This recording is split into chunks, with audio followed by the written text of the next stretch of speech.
మరి 27 దాడి జరిగి 28 దాడి జరిగి జయచంద్రారెడ్డి ఇంటి పైన నీ వైఫల్యం వల్ల 30వ తేదీ హత్య జరగలేదు అదే గ్రామంలో లింగమయ్య హత్య జరగలే మరి 28వ తేదీ పోలేపల్లి ఎంపీటీసీ కొడుకును ఇదే ముద్దాయిలు పిలిచి బెదిరించడం వాస్తవం కాదా నువ్వు పోయి కొండయ్య గంతిమర్రి ఎంపీటీసీని బెదిరించడం వాస్తవం కాదా ఇంత దిగజారాలనా సుధాకర్ మరి మీ మీద సమాజానికి నమ్మకం ఉంటుందా నువ్వు నిజాయితీ కలిగిన అధికారివే నీ నిజాయితీ గురించి మాట్లాడాలంటే చిలమత్తూరు దగ్గర ఫామ్ హౌస్ ఏ డబ్బులతో కొన్నావు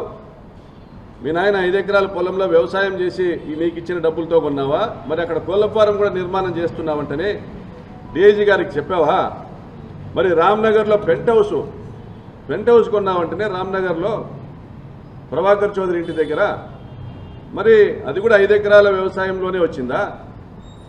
డీఐజీ గారికి చెప్పి కొన్నావా మరి డస్టర్ కారు కొన్నావంటనే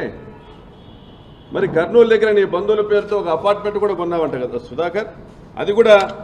డీఐజీ గారికి చెప్పే చేసావా డీఐజీ గారికి చెప్పడం నీ విధి కదా